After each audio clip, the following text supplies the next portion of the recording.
جو اعلان 3 مارچ کو ہوگا بیرسٹر کور دوبارہ chairman, Omar Ayub general secretary Punjab, Sindh اور بلوچستان قیادت کے اعلان۔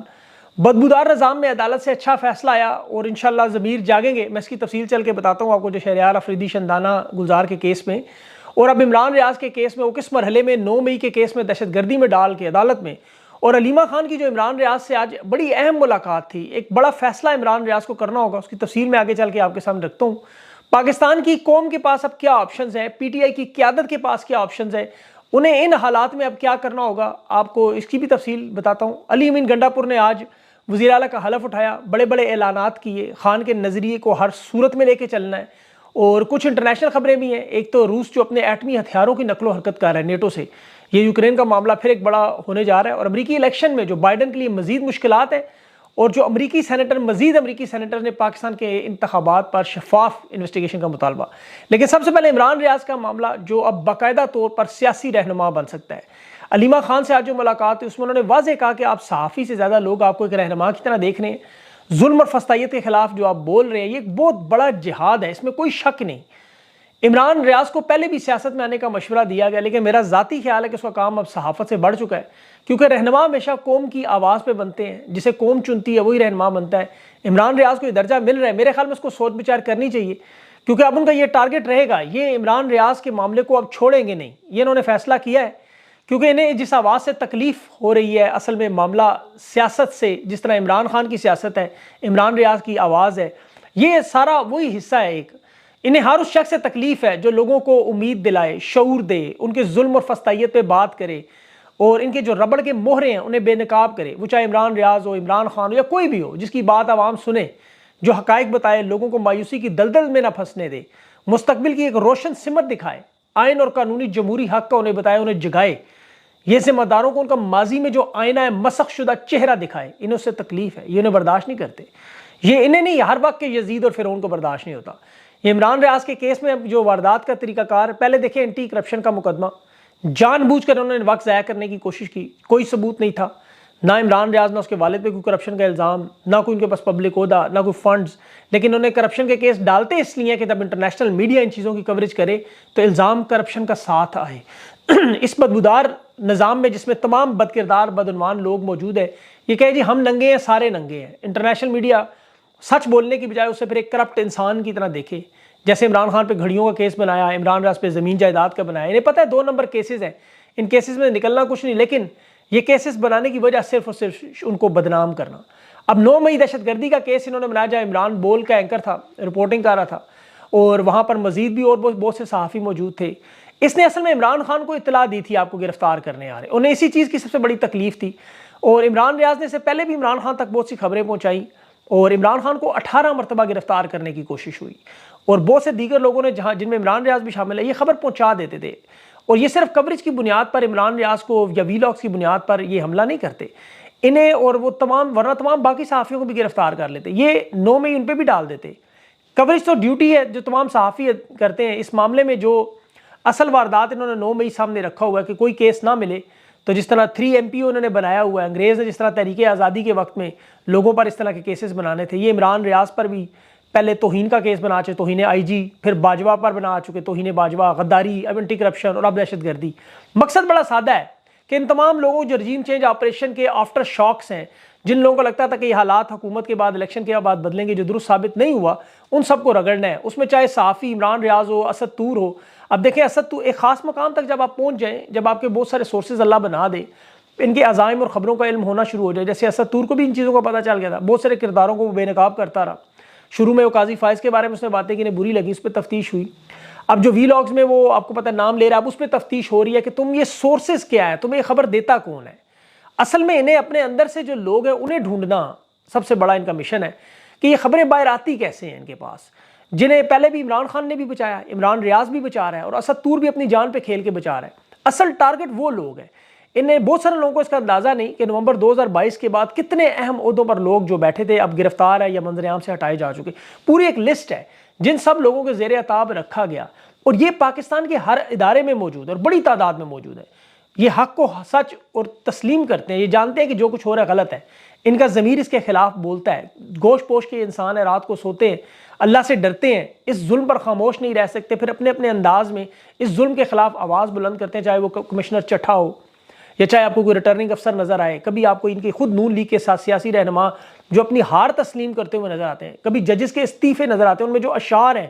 جو لوگ بول نہیں سکتے وہ شعروں میں لکھ کے بتاتے ہیں، اور خاموشی سب سے کم درجے میں وہ خبریں پہنچا دیتے ہیں، کیونکہ اصل ٹارگٹ ان کا اب وہ لوگ ہیں جو خبریں دیتے ہیں، جو ظلم سہ رہے ہیں اب عمران ریاض، اسد طور یا عمران خان، لیکن ان لوگوں کو بچا رہے ہیں۔ یہ بڑا اہم معاملہ ہے، لیکن جس طرح جج بابر ستار، عدلیہ کا دیکھیں اس میں اب بڑا اہم کردار ہوگا، اب جس طرح جج بابر ستار نے شندانہ گلزار اور شہریار افریدی کے کیس میں جو 3 MPO پر تحریک انصاف کے کارکنوں کو غیر قانونی طور پر گرفتار کیا گیا، عدالتوں کے احکامات کی خلاف ورزی ہوئی، بابر ستار نے آج جو فیصلہ دیا، اب اگر ججز یہی کام پکڑ لیں، صرف فیصلے سنائیں، عمل ہو یا نہ ہو، عوام دیکھ رہی ہے۔ عرفان نواز میمن بڑا مضبوط اور سٹرونگ شخص، SSP آپریشن، مرگلہ تھانہ کے SHO ناصر منظور، ان سب کو 6 مہینے قید، ₹1,00,000 جرمانہ، یہ بہت بڑا معاملہ ہے، آپ یقین کریں، یہ بڑے طاقتور لوگ ہیں، ان کے پیچھے بہت طاقتور لوگ ہیں۔ ابھی جو بابر ستار نے اپنی جان پہ کھیل کے فیصلہ دیا ہو، یہ بھی میں آپ کو بتا دوں، ان کی اپیلیں ہوں گی۔ ابھی دیکھیں اسلام آباد پولیس ماننے کو تیار نہیں ہے کہ ہم نے جو کچھ کیا ہے صحیح کی ہے، لیکن ججز کا کام یہی ہے کہ جو طاقت کے نشے میں بدمست جانور اس وقت ہیں انہیں انسان بنانا ہے۔ فیصلہ دیں، عمل ہو یا نہ ہو، اس لیول پر اب یہ کام گزر چکا ہے۔ اور دیکھیں پاکستان کی قوم یہ سوچ رہی ہے کہ یہ سب کچھ اگر کرنا تھا تو پھر الیکشن کروانے کی ضرورت کیا تھی، نوٹیفیکیشن دے دیتے، لیکن دنیا کو دکھانا تھا مارشل لا لگایا نہیں جا سکتا، خزانہ خالی ہے، ہائبرڈ نظام کو چلانا ہے، طاقت کے یہ تمام جو نظام اسی ربڑ کی کٹ پتلیوں سے چلے گا۔ لیکن اب پاکستان کی قوم کو بہت سی چیزیں سمجھنی ہیں، یہ جو کچھ ہو رہا ہے سب سے پہلے یاد رکھیں یہ آپ کی قسمت اور نصیب نہیں ہے، اب ان محرومیوں کو اپنی قسمت نہ سمجھیں، یہ جو ظلم آپ کی اور سے آزمائش کا نام نہ دیں، اس پہ صبر بھی نہ کریں، اپنے حقوق کے لیے آواز اٹھائیں، یہ گناہ نہیں ہے، آپ غلام نہیں ہیں، اللہ کی مصلحت یہ نہیں ہے کہ قتل کر دے تو آپ کہیں جس کی موت آئی ہوئی تھی، آپ خاموش نہیں رہ سکتے۔ جب آپ کو یہ کہا جائے صبر کریں، اس کا یہ مطلب نہیں آپ بزدل ہو جائیں، جب آپ سے کہا جائے پرامن رہے تو اس کا یہ مطلب نہیں آپ خاموش ہو کے بیٹھ جائیں، آپ کو مزاحمت کرنی ہوتی ہے، اور دنیا میں یہی زندہ اقوام نے کیا۔ آپ 1951 میں اقوام متحدہ کا اجلاس دیکھیں، فرانس کا وزیر خارجہ لیبیا کے وفد کا مذاق اڑاتے کہتے ہیں بکریاں چرانے والے آزاد ریاست مانگ رہے ہیں۔ آج پاکستانی آپ کو یہ وہی سمجھتے ہیں۔ اس پر عبدالحمید عباس جو اس کا وفد تھا لیبیا کا، اس نے کہا 20 سال تک ہم نے اٹلی کے قبضے کی مزاحمت کی، تم لوگ تو 3 دن عامر کے سامنے نہیں کھڑے، اس کے لیٹ گئے۔ تو قومیں کچھ دنوں میں آزاد نہیں ہوتی، کچھ مہینوں میں آزاد نہیں ہوتی، چاہے وہ ویتنام ہو، ترکی ہو، ایران ہو، مشرقی جرمنی ہو، مغربی جرمنی ہو، بنگلہ دیش ہو، ان تمام ممالک، اور سب سے بڑھ کر پاکستان کو آپ دیکھ لیں، 1857 میں انگریز آیا اور 1947 میں ہم آزاد ہوئے۔ تو یہ آپ کے صبر اور ضبط کا امتحان لے رہے ہیں، لیکن آپ خاموشی سے بھیڑ بکریوں کی طرح ان کے سامنے لیٹ نہیں سکتے، آپ کو مزاحمت کرنی ہوگی۔ یہ جو تحریک آپ کی ہے یہ دنیا کی تحریکوں میں سب سے منفرد ہے، سب سے مختلف ہے، ورنہ دنیا میں دیکھیں جنگ میں لڑائی میں جرنیل کا دماغ ہوتا ہے، ذہن ہوتا ہے، گولیاں سپاہی کھاتا ہے، خون سپاہی دیتا ہے، لیکن میڈل اعزازات جرنیل کی چھاتی پہ لگتے ہیں۔ آپ کی یہ واحد تحریک ہے جس میں عمران خان نے گولیاں اپنے بدن پہ کھائیں، اپنا خون دیا، سیاست میں اپنا سب کچھ لٹایا، اس کا گھر آج بھی قبضے میں، اس کی بیوی آج بھی زیر اعتاب ہے، وہ خود بھی پابند سلاسل، بے گناہ سالوں کی قید کاٹ رہا ہے، اس کے کردار پر، اس کی ذات پر دنیا کی تاریخ کے گھٹیا غلیظ ترین حملے ہوئے، اس کی خواتین نوجوان آج بھی جیلوں میں، اس کی عوام کا دیا گیا مینڈیٹ چھین کے چور ڈاکو لٹیرے سر جھکائے، عوام کا مینڈیٹ کا مذاق اڑاتے ہوئے زندہ لاشیں آج بھی پارلیمنٹ کے ایوان میں مجرم بنے بستہ الف کے بدماش بیٹھے ہوئے، لیکن وہ مزاحمت کر رہے ہیں، اور آپ نے بھی یہ مزاحمت کرنی ہے، جو پارلیمنٹ میں موجود ہے وہ بھی مزاحمت کریں گے، وہ اب اپنی وہ جو مشرقی روایات کی مزاحمت ہے نا، اس کو آپ اب جو مشرقی روایات یہ ہم ہاتھ ملاتے ہیں، بیٹھ کے کھانا کھاتے ہیں، فلاں ڈھمکا، یہ سب ڈھگوسلے ہیں، ان لوگوں سے کسی قسم کے تعلقات رکھنا جائز نہیں ہے۔ خان جب کہتا ہے نا کہ نون لیگ اور پیپلز پارٹی کے لوگوں سے ہاتھ مت ملانا، تو ان لوگوں کی جرائم کی ایک پوری لسٹ ہے، یہ سہولت کار ہے، اس میں یہ بینیفیشری ہیں، یہ اس 2 سال کی مچی ہوئی غدر میں جس میں چادر چار دیواری عزت آبرو قربان ہوئی۔ شہریار افریدی سے کل میں انٹرویو کر رہا تھا، یقین کریں میرے ذہن میں وہ شہریار افریدی کی بیوی آ رہی تھی جب وہ سڑک پر اپنے بچوں کے ساتھ بالکل بغیر چادر کے بھاگ رہی تھی، اور پیچھے یزیدی ٹولہ نے گرفتار کرنے کے لیے، اور اسے کوئی پناہ نہیں دے رہا تھا، وہ تلاش کے لیے در بدر تھی، سوائے شرف المروت کے اسے کسی نے پناہ نہیں دی۔ میرے پاس وہ تمام پیغامات پڑے ہوئے ہیں، آپ لوگ تو بھول جاتے، یاداشت کمزور ہے، لیکن ایسی باتیں یاد رہتی ہیں ہمیں، یا اس پہ جس پہ گزری ہے جو اس کا شاید ہو۔ اب یہ جو خاموش ہے مصلحت کے تحت، یہ یاد رکھیں آپ نہ چاہتے ہوئے ظلم کا حصہ بن رہے ہیں، اور یہ ظلم پھر آپ کے گھروں میں بھی آ جائے گا۔ تحریک انصاف کی مصالحت کی پالیسی اپنی جگہ، اسمبلی میں احتجاج کا طریقہ اپنی جگہ، لیکن ان کا مقابلہ حقیقی معنوں میں اس وقت یزیدی ٹولے کے ساتھ ہے۔ تحریک انصاف کو اور آپ سب لوگوں کو یہ سوچنا ہوگا آئین کیا کہتا ہے، قانون کیا کہتا ہے، انہیں اس سے کوئی فرق نہیں پڑتا۔ ان لوگوں نے 9 ممبران کے ساتھ بل پاس کروائے، یہ زبردستی اجلاس، جس طرح راجہ پرویز اشرف اور مریم نواز کی حیثیت تو ایک جیسی ہے، ربڑ کی موریں، انہیں تحریک انصاف کو پورا ملک بند کرنا ہوگا۔ اسٹیبلشمنٹ نے جو فارم 47 دے کے 100 اپنے نمائندے جعلی جھوٹے مینڈیٹ پر بھیجے ہوئے ہیں، یہ ان کے پالتو لوگ ہیں۔ آپ اپنا احتجاج کا جو مسلط کا طریقہ ہے وہ رکھیں، لیکن اللہ نے ہمیشہ اس کی مدد کی جو کمزور ہوا۔ آپ تو کمزور ہیں نہیں، کیونکہ رب تو وہ سب کا ہے، مسلمانوں کا صرف نہیں۔ تحریک انصاف کی حکومت انہوں نے اسی لیے نہیں بننی دی۔ میں آپ کو وجہ بتاؤں، یہ جو وارداتیں ہیں 2 سال کی، یہ پاکستان توڑنے سے بھی یقین کرے باز نہیں آئیں گے۔ انہوں نے جو پچھلے 2 سالوں میں اربوں ڈالر پاکستان سے نکالے ہیں، اربوں ڈالرز۔ اب سرمایہ کاری پاکستان میں نہیں آ سکتی، یہ ناممکن ہے۔ جو وزیر خزانہ بنے گا وہ صرف یہ کوشش کرے گا کیا کیا گروی رکھنا ہے، کیا کیا بیچنا ہے، کس کو کیا دینا ہے۔ ان کے پاس کوئی پالیسی نہیں۔ وزیر خارجہ، اس کی کوشش ہوگی کس ملک کے پاس جا کے ہاتھ پھیلانا ہے، اور یہ کوئی ملک نہیں چھوڑیں گے جہاں ان سے $1 آنے کی امید ہو انہیں۔ وزیر تجارت اور کابینہ کے جو لوگ ہوں گے وہ صرف ان کے دیے ہوئے قرضے کے حصے بانٹنے میں لگیں گے۔ کمپنی کے پاس کتنا جانا ہے، ججز کے پاس کتنا جانا ہے، کرپٹ اشرافیہ کے پاس کتنے اکاؤنٹس میں ڈالنے ہیں، یہ صرف حساب کتاب کے لیے۔ اور عوام کے حصے میں کیا آئے گا؟ بجلی، گیس، پیٹرول کی قیمتیں ظالمانہ حد تک۔ یہ پیٹرول کی قیمت پھر اضافہ آج ہو گیا ابھی 1 مارچ۔ بجلی اور گیس میں جو میں آپ کو کل بتا چکا ہوں 25% آپ کی گڈ سروسز پر ٹیکس لگیں گے۔ یہ 100 ارب روپیہ اگر آپ 100 روپیہ اگر آپ دے رہے تھے تو 125 کا آپ ٹیکس دے رہے ہیں۔ تو یہ انہوں نے تو اپنے ڈالرز بھیج دیے ہیں۔ جب آپ زیادہ تنگ کریں گے، باہر نکلیں گے تو یہ بھاگ جائیں گے وہاں۔ آپ کے پاس دیکھیں 2 آپشنز ہیں صرف، اگر آپ کو پسند ہو اس پر عمل کرنا شروع کر دیں۔ جو لوگ ہفتے میں احتجاج میں نہیں آئیں گے، یہ میں ان کو کہہ رہا ہوں، اپنے حقوق کے لیے جو نہیں کھڑے ہوں گے، یہ ان کے لیے میرے الفاظ ہیں۔ جو خاموش رہ کے زندہ لاشیں بننا چاہتے ہیں، وہ اپنی اپنی کھال موٹی کر لیں، تیل لگا لیں، تاکہ چھتر مارتے وہ سلپ ہو ان کے ہاتھ، چوٹ نہ لے، کیونکہ ہاتھ تو آپ ان کا پکڑ نہیں سکیں گے، روکنے کے لیے آپ انہیں تیار نہیں ہیں۔ تو جو آپ نے کرنا ہے، آپ اپنے آپ کو بھوکا رکھنے کی زیادہ مشق کریں۔ ابھی رمضان آ رہا ہے، ویسے بھی روزے رکھیں گے، 2 دن کھانا نہ کھائیں، گھر میں قیمتی اشیاء کی ایک پوری لسٹ بنا لیں، بچیوں کے جہیز بنانے چھوڑ دیں، قیمتی اشیاء پہلے مرحلے میں بیچیں، دوسرے بچوں کو اسکولوں سے نکلوائیں، اگر وہ بھی نہیں کر سکتے انہیں گھروں میں بٹھا لیں، پڑھائی کی تو ضرورت ہی نہیں ہے ویسے بھی۔ 3 وقت کا کھانا کھاتے ہیں 2 وقت کا کر دیں، 2 روٹیاں کھاتے ہیں 1 کر دیں، بجلی گیس کے کٹوا دیں، اپنی لالٹین رکھ لیں، لکڑیاں جلانے کی پریکٹس کریں،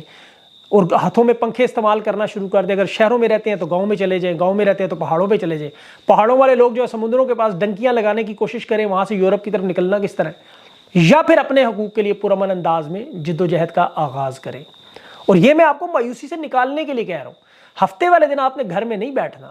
ورنہ آپ ان تمام چیزوں کی مشق شروع کر دیں۔ جن لوگوں نے احتجاج کرنا ہے، اپنے حق کے لیے کھڑا ہونا ہے، یاد رکھیں پرامن احتجاج آپ کا قانونی جمہوری اللہ نے حق دیا ہوا ہے۔ آپ کو لازمی گھر سے نکلنا ہے، اس کے لیے آپ ووٹ جس طرح ڈالنے نکلے، حفاظت کے لیے نکلے، اب آپ نے اس مینڈیٹ کو واپس بھی لینا ہے، اور یہ آپ کی جد و جہد ہے۔ اب یہ جو منتخب نمائندے ہیں، ان کا بھی ایک ڈیوٹی ہے، یہ کیا کریں گے؟ اس کے لیے پہلے خیبر پختونخوا سے شروع کریں، اللہ نے انہیں طاقت دے دی۔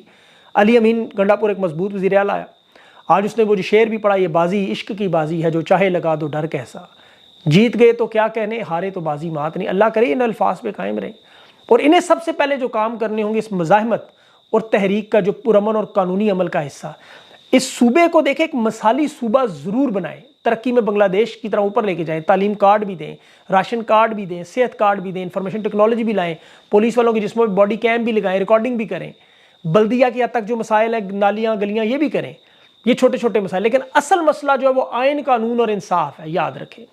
یہ پولیس سے شروع کرنا ہوگا، کمیشن بنائیں، ریڈیو پاکستان کی عمارت کس نے جلائی، 9 مئی کے واقعات پہ تحقیقات کریں، خیبر پختونخوا میں 9 مئی میں کتنے لوگ شہید ہوئے، کتنے زخمی ہوئے، مراد سعید سمیت تمام رہنماؤں کے گھروں پر چھاپے کس نے مارے، چادر چاردیواری کیسے پامال ہوئی۔ یہ علی امین گنڈا پور بے شک اپنے ساتھ جو غیر قانونی کام چھوڑ دے، اس کے بال کاٹے چھوڑ دے، معاف کر دے بے شک، لیکن پاکستانیوں کو گھروں سے در بدر کس نے کیا، الیکشن جیتنے میں فارم کس نے چھینے، اغوا کس نے کیا، ان کا احتساب کریں، معافی کا اعلان ضرور کریں، لیکن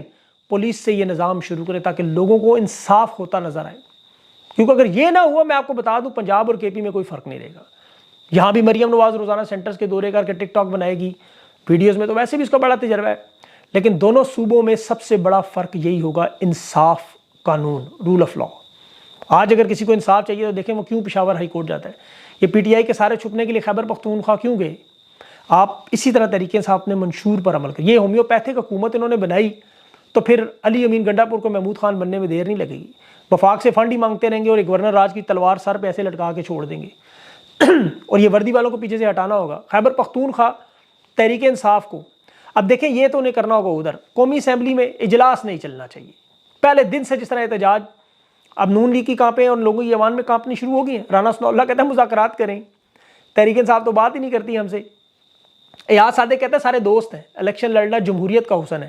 کوئی دشمنی نہیں، اسمبلی کا وقار، یہ وہ ناجائز قبضہ گروپ فارم 47 والے. وہ بیرسٹر گور نے صحیح کہتے ہیں نا، تو فلور دینا ہی غیر آئینی، ان کے تو بچے نہیں تسلیم کر یہ جیتے ہوئے، ان کا کوئی حق نہیں اسمبلی میں، چور ڈاکو ہیں سارے.